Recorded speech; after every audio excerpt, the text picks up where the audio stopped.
100 numaralı adam. Nedir bu inanılmaz sevginin kaynağı? Nedir bu çekiciliğin sırrı? Altın mehtap kumaşları.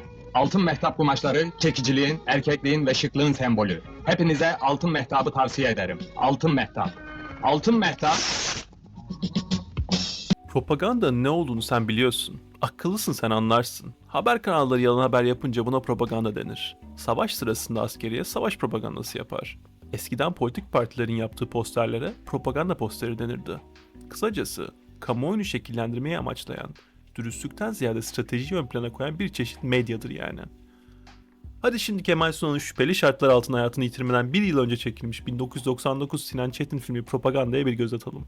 Film 1948'de Kemal Sunal'ın oynadığı Mehdi karakterinin Ankara'dan köyüne geri dönmesiyle başlar.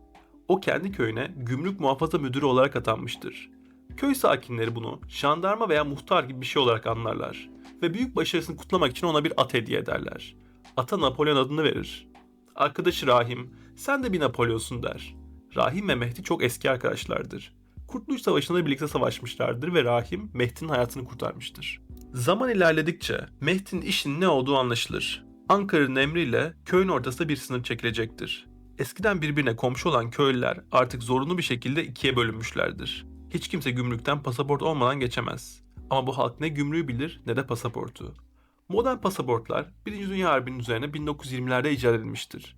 Yani 1948'lerde hala kısmen yeni bir icattır. Bunun üzerine bir sürü husumet olur. Öğrenciler okula gitmekten mahrum kalır. Sevenler ayrı düşer. Arkadaşlar birbirine düşman olur. Köy sakinleri doğal olarak bu duruma baş kaldırmaya çalışırlar. Ama sınır güvenliği durumu kontrol etmek için gittikçe daha çok şiddete başvurur. Filmin sonunda Mehdi görevinden istifa eder ve sınıra meydan okur. Şimdi bu filmde bildiğimiz gibi haber kanalları veya poster gibi propaganda unsurları bulunmamaktadır. Peki bu film neden propaganda adını almıştır o zaman? Bu filmin kendisi mi bir propagandadır? Propaganda tam olarak nedir? Bunu anlamak için modern propaganda ve halkla ilişkilerin babası Edward Louis Bernays'in 1923 ve 1965 arası yazdığı şu 4 kitaba bir göz atalım. Edward Bernays, psikoanalizin kurucusu Sigmund Freud'un hem anne hem de baba tarafından yeğenidir. Genç bir yaştan itibaren psikolojiyle iç içe büyümüştür. Ve bu kadar ünlenmesinin nedeni zaten var olan reklamcılık endüstrisine toplumsal psikolojiden yararlanan bir yaklaşım getirmiş olmasıdır. Örnek olarak şu 3 başarıya imza atmıştır.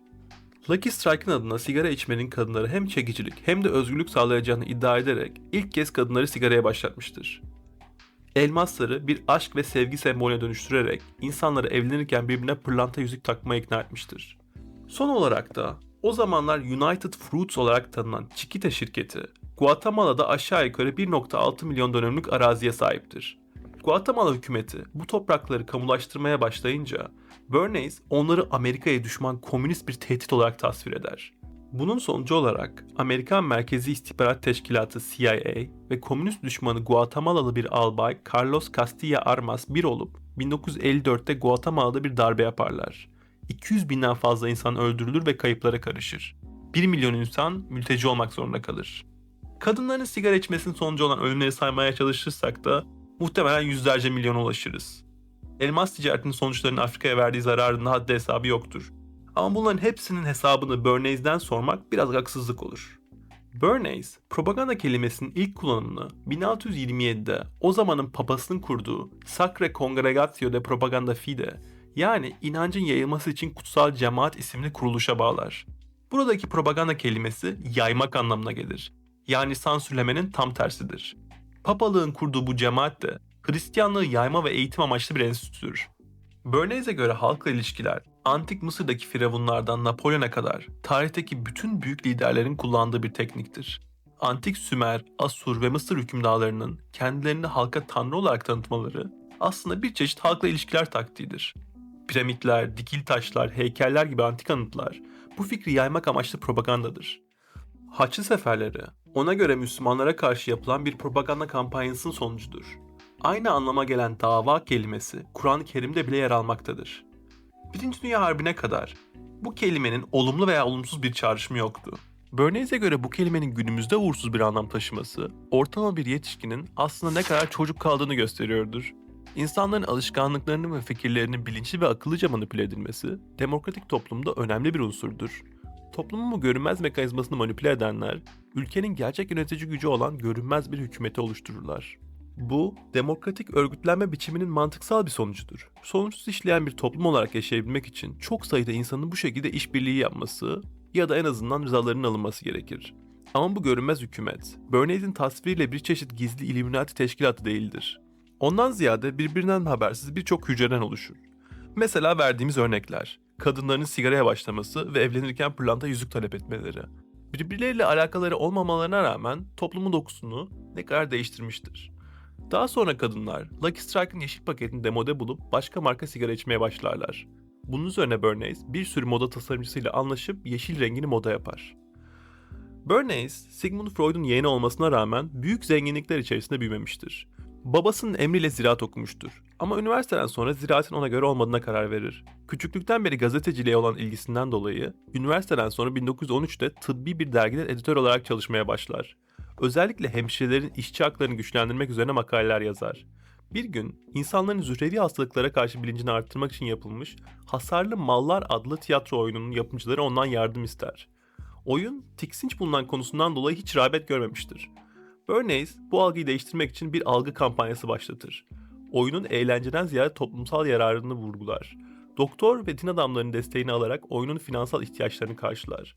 Bunun üzerine o zamanlar hiç konuşulmayan bu konuyu ele alan tiyatro oyunu ulusal başarı kazanır. 1913'te yapılan bu kampanya modern halkla ilişkilerin başlangıcı olarak görülür. Bernays, bu platformu çocuk işçiliği, uyuşturucu ve kölelik gibi diğer sosyal kötülüklerle savaşmak için bir başlangıç noktası olarak görür. Ama ne yazık ki hayat ona sert bir ders öğretmek üzeredir. Oyunun yıldızı, Bernays'le iletişime bile geçilmeden önce oyunun haklarını satın almıştır ve işleri bittiği gibi Bernays'in ismini her yerden siler. O, bu işten yüz binlerce dolar kazanırken Bernays bu maceraya yalnızca 200 dolarlık yevmiyesiyle veda etmek zorunda kalır. Ama en azından bu tecrübe onu Broadway ile tanıştırmaya yaramıştır. Broadway, o zamanlar dünyada tiyatronun en rağbet gördüğü yerlerden biridir.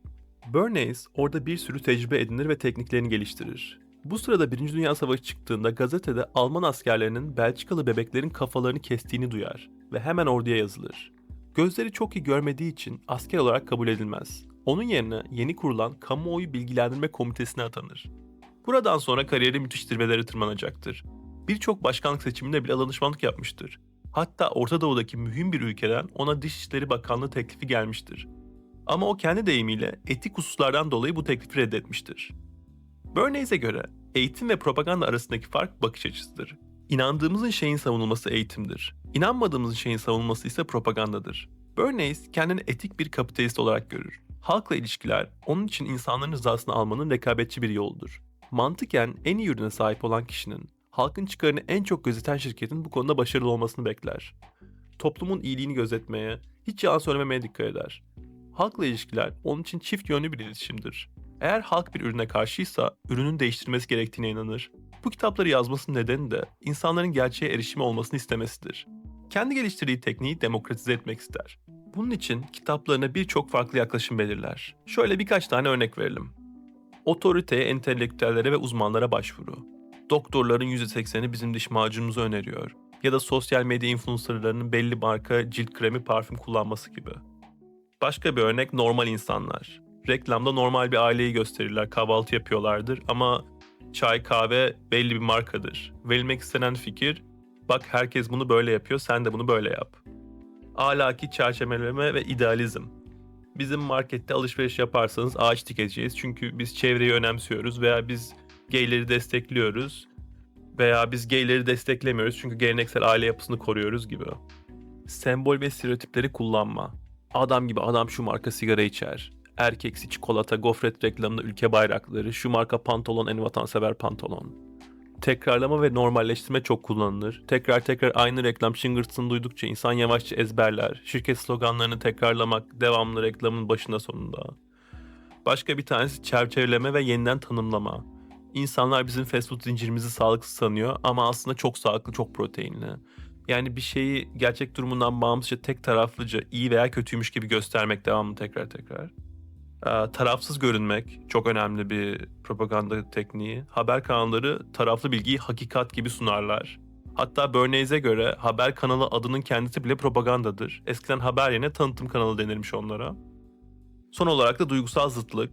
Önce insanları korkutup sonra onlara güven satmak. Tabii o zamandan beri bu yana işler çok değişti. Ama bu tekniklerin bir asır sonra günümüzde hala kullanılıyor olması takdire şayandır. Şimdi bu bilginin ışığıyla filmimizi bir tekrar inceleyelim. Köyün ortasındaki sınır gerçek bir şey değildir ki. Burada propagandası yapılan fikir, hayatları boyunca birlikte yaşamış köylünün sınırın hangi tarafında kaldıklarına göre yerli veya yabancı olarak ayrılmalarıdır. Çekilen dikenli tel, gümrük açılış kutlamaları, gümrük müdürlüğü müessesesi hepsi propagandadır. Ama sıkıntı şuradadır ki Mehdi işinde pek başarılı olamamıştır. Halkın rızasını alamamışlardır. Bunu tekrar denerler ama sonuna yapacak bir şey kalmayınca şiddete başvururlar. Yani burada asıl sorun propaganda değil bürokrasidir. Gelecekte bürokrasinin ne olduğunu daha derin incelemeyi planlıyoruz ama şimdi kısaca seçilmemiş devlet yetkililerinin karar aldığı katı kurallara bağlı bir sistem diye tanımlayabiliriz. Türkiye ve Suriye sınırında 1948'de neden bir husumet oldu diye soracak olursak bu filmde işlenmemiştir. 1948'de başka ne oldu acaba? Propagandanın ötesinde sorun, insanların hayatını bu şekilde etkileyecek bir kararın onlara sorulmadan alınması ve devletin yasası diye zoraki bir şekilde dayatılmasıdır. Kısacası bu asabiyetsiz bir durumdur. Bernays'in dediği gibi ürünü değiştirmek söz konusu değildir. Çünkü burada zaten bir demokrasi yoktur. Sınıra karşı oy vermek veya bu konuda konuşulabilecek sorumlu bir kişiyle iletişim kurma olanağı yoktur. Rahim, köy sakinlerine öyle gözükmese de o da bir emir kuludur. O da aslında bu durumdan hoşlanmaz ama hayatını adadığı mesleğin gereğini yapıyordur. Kendi oğlunu kolundan vuracak, kendi hamile gelinini hapse atacak kadar işine adalıdır. Ama filmin sonunda o da ne yapılması gerektiğini farkına varır. Sonuç olarak bir reklamın, haberin, kitabın, filmin ya da TikTok'un propaganda olup olmadığını değerlendirirken kendimize sormamız gereken yalnızca burada bize sunulan şey doğru mu yanlış mı değildir. O da tabii ki önemli ama ondan ziyade şunu sormalıyız. Bunu bize kim neden aktarmak istiyor? Amaç bizi neye ikna etmek ya da neyden caydırmak? Bu bilgiye anlam veren diğer koşullar nedir? Bir reklam gördüğümüzde reklamı yapan şirketin bize bir ürün satmak istediğini ve bu amaçla bir nebze de olsa gerçeği çarpıttığını anlarız. Aynı şekilde propagandada amaç yalan söylemek değildir. İnsanlara bir fikir, bir dünya görüşü, bir gerçeklik satmak ve onların aleyhine rızalarını almaktır.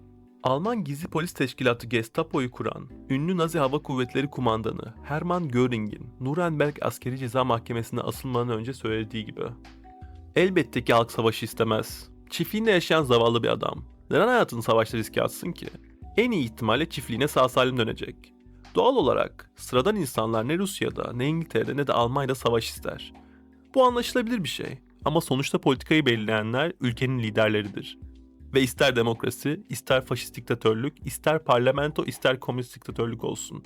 Halkı sürüklemek her zaman kolaydır. Tek yapmanız gereken onlara saldırıya uğradıklarını söylemek ve barış yanlarını vatanseverlikten yoksun olmakla suçlamaktır. Bu her ülkede aynı şekilde işler.